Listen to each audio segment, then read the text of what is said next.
ఈ పరాభావనామ సంవత్సరంలో ద్వాదశ రాసుల వారికి ఏ విషయాల్లో పర్టికులర్గా జాగ్రత్తగా ఉండాలి, ఏ విషయాల పట్ల మీరు కొత్త కొత్త అవకాశాలు అందిపుచ్చుకోవాలి అనేటువంటి విషయాలు చెప్తుంది నేనైనప్పటికీ చెప్పిస్తుంది సాక్షాత్ లలిత అమ్మవారిగా భావిస్తూ, మేషం వారికి కనుక చూసుకున్నట్లయితే మేషరాశి వారికి ఏలినాటి శని నడుస్తుంది.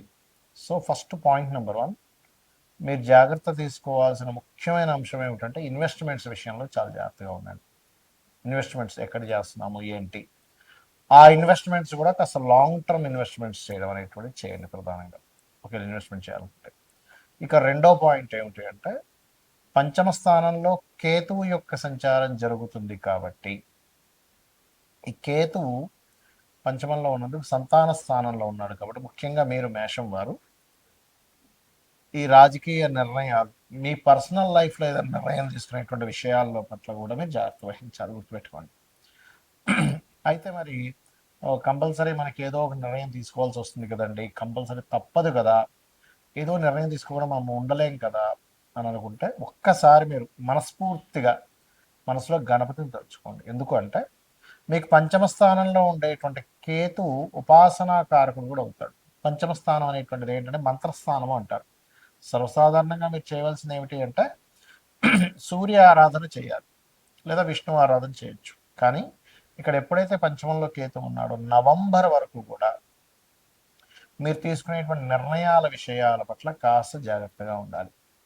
ఇక మరి బాగా కలిసి వచ్చేటువంటి విషయాలు ఏమిటంటే ఆన్లైన్లో బిజినెస్లు చేస్తుంటారు రకరకాల వాళ్ళు, శారీస్ అని లేకపోతే ఒక వస్తువు అని ఆన్లైన్లో చేసే ఎటువంటి వ్యాపారానికి సంబంధించింది అయినా కూడా మీకు ఖచ్చితంగా యోగ్యత అయితే ఉంటుంది. ఎప్పటి నుంచి కొంచెం మీకు ఇప్పుడు ఏంటంటే ఈ ప్రజెంట్ ఇంకా పంచగ్రహ కూటమి మనకి కుంభరాశిలో సంచరిస్తుంది.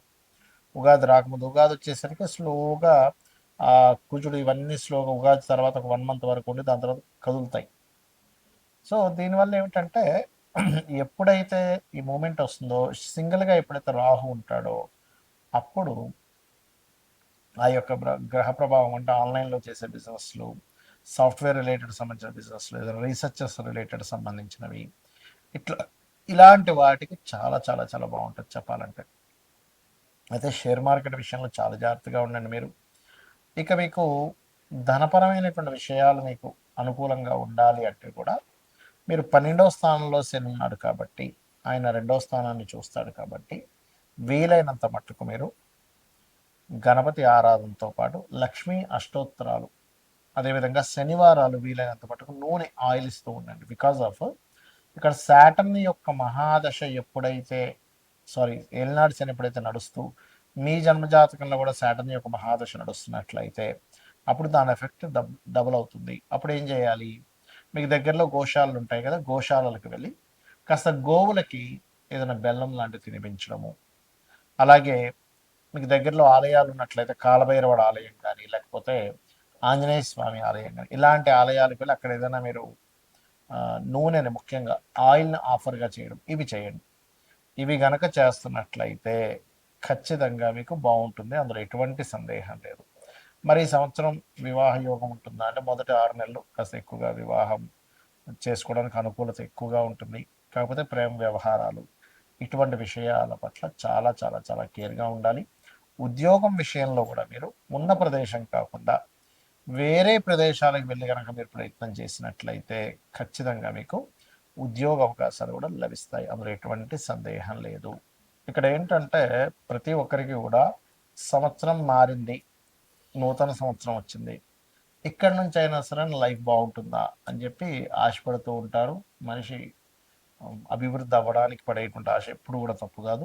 అయితే ఇక్కడ మీరు అర్థం చేసుకోవాల్సింది ఏంటంటే ఎంతసేపు కూడా ఏలినాడ్స్ అని సర్పదోషం ఉంది ఇవి ఒకటే కాదు, మీ పర్సనల్ చార్ట్లో గ్రహాలు ఏ రకంగా ఉన్నాయి అంటే లగ్నం ఎలా ఉంది, లగ్నాన్ని బట్టి మీ ఎదుగుదల చెప్తుంది. మీ ధనాధిపతి ఎలా ఉన్నాడు అంటే సెకండ్ లార్డ్, సెకండ్ హౌస్ శుక్రుడి యొక్క పరిస్థితి ఎలా ఉందనేది క్లియర్గా తెలుసుకోవాలి. దాన్ని బట్టి ఏమవుతుందంటే మీకు ఎందులో ధనయోగం ఉంది, ఏ రూపంలో మీరు ప్రయత్నం చేస్తే బాగుంటుంది, ఎప్పుడు మీకు రైట్ టైం, ఇవన్నీ కూడా తెలుస్తాయి. అలాగే మీరు చేసే ప్రయత్నాలు 3వ స్థానం, మీరు ఇక్కడ ఏంటంటే వాస్తు కూడా మనకు ప్రభావం చూపిస్తుంది. జాతకం బాగుందండి, వాస్తు బాలని ఇంట్లోకి వెళ్ళానంటే ఏమవుతుందంటే కుండలో వాటర్ పోస్తున్నాము, కానీ కుండకి చిన్న చిల్లు ఉంటే ఏమవుతుంది, కింద నుంచి వెళ్ళిపోతూనే ఉంటాయి. అలాగే వాస్తు బాగోనప్పుడు ఏమవుతుందంటే మీరు ఆ ఇంట్లో ఉన్నప్పుడు మీకు ఇబ్బంది కలుగుతూ ఉంటుంది. ఇక్కడ ఏంటి, మీరు ఏ డైరెక్షన్లో ఉండే ఇల్లు తీసుకోవాలి, ఎప్పుడు మీరు ప్రాపర్టీ తీసుకొని బాగుంటుంది, అసలు మీ పేరు మీద తీసుకోవచ్చా తీసుకోకూడదా, ఇవన్నీ తెలుసుకోవాలి ఇంట్లో. దాంతోపాటు ఇంట్లో ఏదైనా బాత్రూమ్స్ కొంతమందికి తెలియక ఫైనాన్షియల్గా ఎందుకు ఇబ్బంది వస్తుందంటే ఉత్తరంలో బాత్రూమ్లు ఉంటాయి, ఉత్తరంలో డార్క్ కలర్స్ ఉంటాయి, అంటే మనకి yellow, cream, red colours, pink colours ఇట్లాంటి ఉత్తరంలో ఉంటే అవాయిడ్ చేసేసి కంప్లీట్ వైట్ కలర్ ఇలా చూసుకోండి, ఖచ్చితంగా బాగుంటుంది. అలాగే మరొక విషయం ఏంటంటే ఇక్కడ సంతాన అభివృద్ధి ఎందుకు కావట్లేదు, పంచమ స్థానం, రుణము, రోగము, శత్రుత్వం, ఇవి ఇవి ఎక్కువగా ఇబ్బంది పెడుతూ ఉంటాయి. వీటికి సంబంధించిన పరిస్థితి ఏమిటి. అలాగే మరొక విషయం ఏంటంటే ఇక్కడ వివాహం అయ్యే సమయం, వివాహం 2 వివాహాల యోగమే ఉందా, అసలు వివాహ జీవిత భాగస్వామితో వివాహం విషయంలో ఎందుకు ఇద్దరి మధ్యన సరైన కమ్యూనికేషన్స్ ఉండట్లేదు, ఎందుకు మీ ఇద్దరి మధ్యన మాటికి ఏదో గొడవలు జరుగుతున్నాయి, ఇవన్నీ కూడా మీ పర్సనల్ చార్ట్లో వెరీ క్లియర్గా ఉంటుంది. కాబట్టి ఈ యొక్క అంశాలలో మీరు కనుక ప్రయత్నం చేసినట్లయితే దాన్ని తెలుసుకొని ఖచ్చితంగా సక్సెస్ ఉంటుంది. అదేవిధంగా వివాహం తర్వాత ఉదాహరణకి వివాహం ఈ సంవత్సరం లేదు అనుకున్నప్పుడు ఆ టైం వేస్ట్ అవుతుంది, ఏ సంవత్సరం ఉందో ఆ సంవత్సరం చేసుకోండి. అలాగే విదేశాలకు వెళ్ళే యోగం ఉందా లేదా, అసలు మీకు జాబ్ సంబంధించిన విషయంలో ఎందుకు ఇబ్బంది అవుతుంది, కెరీర్లో ఎందుకు సెటిల్ లేకపోతున్నారంటే ఒక్కోసారి కొంతమందికి బిజినెస్ యోగం ఉంటుంది, అప్పుడు సెటిల్ అవ్వలేరు, అలా ఉంటుంది అనమాట. అయితే ఇక్కడ మరొక విషయం ఏంటంటే ఈ సంవత్సరం ప్రధానంగా మీరు ఈ ఆదాయము, వ్యయము, రాజపూజ్యం, అవమానాలు వీటికంటే కూడా ఒకటే గుర్తుపెట్టుకోండి, మీకు ఆదాయం బాగా రావాలి. ఓం సంపత్కరీ సమారూఢ సింధుర వ్రజ సేవితాయ నమః అని మంత్రం చేసుకోండి. అప్పులు ఎక్కువగా ఉన్నాయి, ఓం అపర్ణాయ నమః అని మంత్రం చేసుకోండి. బిజినెస్లో ఇంప్రూవ్మెంట్స్ రావాలి, ఓం ఇంద్రగోప పరిక్షిప్త స్మరతోనా భజంగికాయ నమః. అయితే ప్రతిదీ కూడా 45 మినిట్స్ చేయండి. చాలామంది ఏం చేస్తారంటే 5 నిమిషాలు చేశానండి నాకు రిజల్ట్ రాలేదంట. చిన్న ఎగ్జాంపుల్ చెప్తాను. అన్నం పొయ్యి మీద కుక్కర్ పెడతాం, 20 మినిట్స్ పడుతుంది కరెక్ట్గా మీకు అది ఉడకడానికి. 5 నిమిషాల్లో నాకు ఉడకాలంటే ఉడకదు. అలాగే ప్రతి దానికి కూడా ఒక ఎనర్జీ ఫామ్ అవ్వడానికి సమయం పడుతుంది. అలా మీరు ఒక 45 నిమిషాలు కనుక చేయగలిగితే ఖచ్చితంగా దాని ప్రభావం అనేటువంటిది ఉంటుంది మీ మీద. అదేవిధంగా ఈ సంవత్సరం మనకి నవనాయకుల్లో తీసుకుంటే కూడా రాజు, మంత్రి, సేనాధిపతి, అర్ఘ్యాధిపతి, ఇలా వీళ్ళు ఒక్కొక్కరు ఒక్కో దానికి అయినందుకు గురువు రాజు అయ్యాడు. జూపిటర్ యొక్క పరిస్థితి బాగోలేదు. నేను గతంలో చాలా రోజుల క్రితం చెప్పాను, 2-3 నెలల క్రితం కూడా చెప్పాను గురు రాశిలో శని ఉన్నాడని. దీనివల్ల అనేకమైనటువంటి జన నష్టం ఉంది. కాబట్టి విదేశాల్లో ఉండేటువంటి వారు మరింత జాగ్రత్తగా ఉండాలి. అది యుద్ధాల వల్ల అనుకోండి, కొన్ని రోగాల వల్ల అనుకోండి, విశేషమైనటువంటి జన నష్టం జరగనుంది, గుర్తుపెట్టుకోండి. ఇది ఆల్రెడీ మనం మనకి ఎప్పుడు డిసెంబర్, ఫిబ్రవరి టైంలో కూడా మనం చెప్పాము. కాకపోతే ఎందుకంటే ఇప్పుడు నెక్స్ట్ కొత్త సంవత్సరానికి కూడా ఈ యొక్క గురువే రాజు అవుతున్నాడు.